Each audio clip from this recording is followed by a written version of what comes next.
Hello, this is Dee Dee Warren, and you are listening to the Preterist podcast, episode 38, You Dropped the Bomb on Me.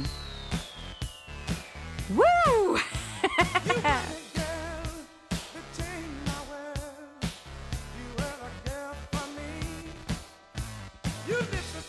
This show is part 3 of my expansion upon points made during the unbelievable radio program, which is episode 22 in this feed. As I did before, I'll take just one issue that was brought up in the show and draw it out a bit further. Now, this episode assumes that you have a pretty good familiarity with Daniel 9. If you don't, I'll be doing a much slower and in-depth look into that passage in some future episodes. Now, these particular clips of my interaction with Pastor Boyle I felt really were the best in the show. The issue of the 70 weeks of Daniel 9 was brought up, and it is here that I think I made my most important point. Now, I remind the listeners that I am a bit off when it comes to my humor, and I do find humor very valuable as a learning device. And while I do sometimes have a bit of a sarcastic bent, I mean absolutely no disrespect to Pastor Boyle. He was a charming and gracious opponent, and as he said, quite frankly, his strength is practical pastoral care and not eschatology. Now first, Pastor Boyle affirms that he places a gap of indeterminate, at least to us at this point, length of time between the 69th and the 70th week. In his own words, this is what he said. Andrew made reference to Daniel chapter 9 and the sense that there isn't a gap in what Daniel predicted in terms of the 70 weeks. I think the way he presents that reading, where he says there's going to be 7 years or 7 sevens and then 62 sevens, giving us 69 sevens or 69 seasons, and then there will be a 70th seven.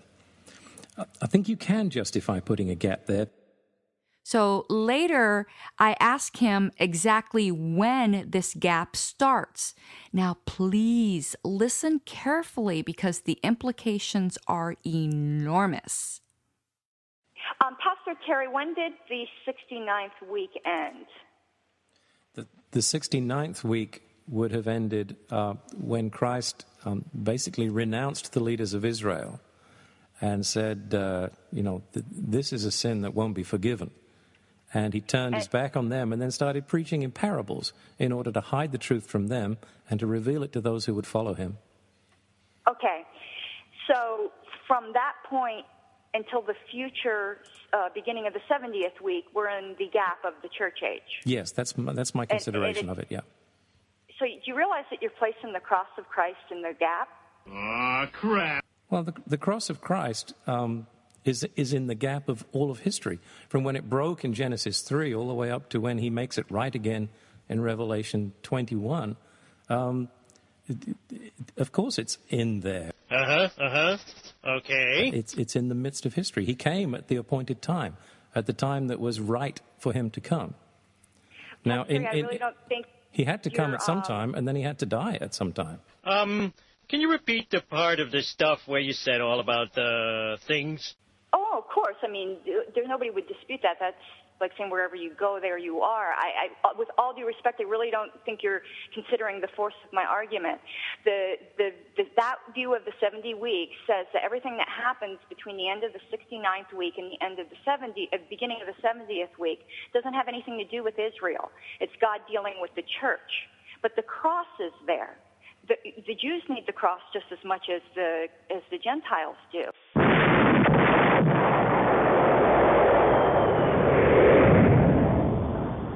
I wasn't trying to pull a gotcha on Pastor Boyle, but it kind of turned out that way as it was apparent that he probably had never really considered that point. He had the same reaction I did when I was a dispensationalist, and it was pointed out to me what I was doing to the cross of Christ by using my handy-dandy gap inserter. I was taking the pivotal point of history and just shoving it into an unforeseen gap. And even more, a gap of time that allegedly has nothing to do with ethnic Israel. At that time, I felt like a bomb of truth was just dropped on my head. Now, not actually being there in the studio, nor knowing Pastor Boyle personally, I'm no judge, I guess, of the depth of his reaction, but I do think we can fairly say he was very much taken aback. Pastor Boyle asserts that there is justification for placing a gap between the 69th and the 70th week, because the prophecy of the weeks are broken up by Gabriel. At first, that does seem reasonable. The prophecy is, in fact, broken into 3 parts: 7 weeks, 62 weeks, and 1 week for a total of 70 weeks. But there's no gap between the first 2 sections. So the idea that this separation hints at the possibility of a gap evaporates. Think about it. The separation into 3 parts makes much more sense if you look at the events that these sections mark. The first section is the time from complete exile of Israel to a command to go and rebuild Jerusalem. The second section is the period of time from that commandment until the presentation of the Messiah to the Jews. And the last section is the period of time when atonement is made, and then the gospel spreads out to the Gentiles, ending the amount of time specifically decreed for the Jewish people.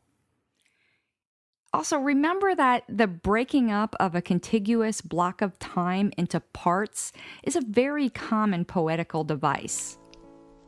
87 years ago, our forefathers brought forth on this continent a new nation, conceived in liberty and dedicated to the proposition that all men are created equal.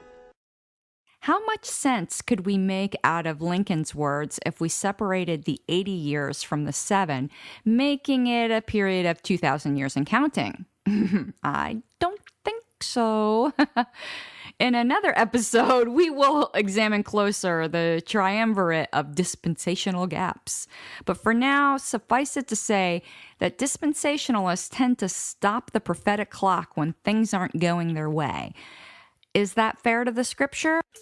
I don't think so. And this isn't just a soundbite argument, ooh, you're placing the cross in the gap, that I presented to Pastor Boyle. It's a very real theological problem. Gabriel tells Daniel that the 70 weeks has certain goals that must be accomplished within that time frame. And those goals are to finish the transgression, to make an end of sin, to make atonement for iniquity, to bring in everlasting righteousness, to seal up vision and prophecy, and to anoint the most holy. Now, there is only one event that can accomplish this, and that is the cross. If the cross is dropped into a gap, then there's nothing that happens within the prescribed 70 weeks that can accomplish these goals. Nothing. Nada. Zilch.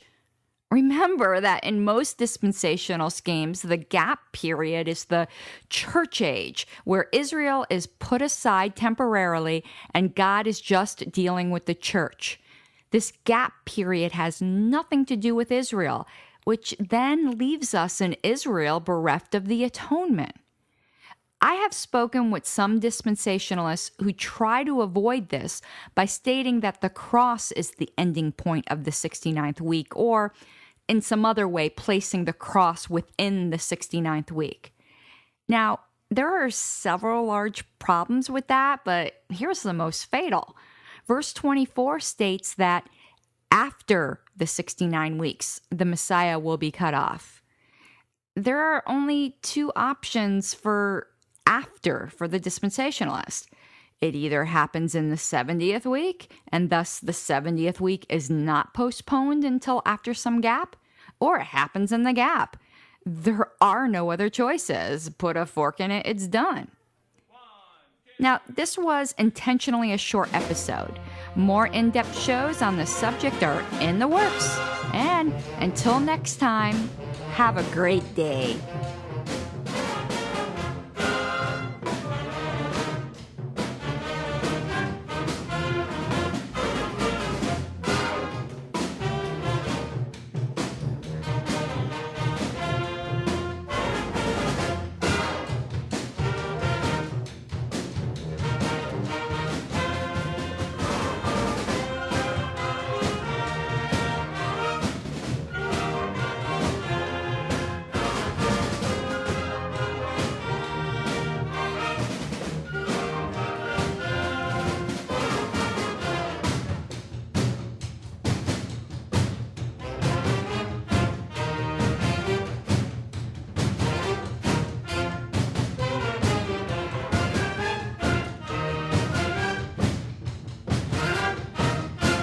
This podcast was made on a Macintosh. As if I'd use anything else.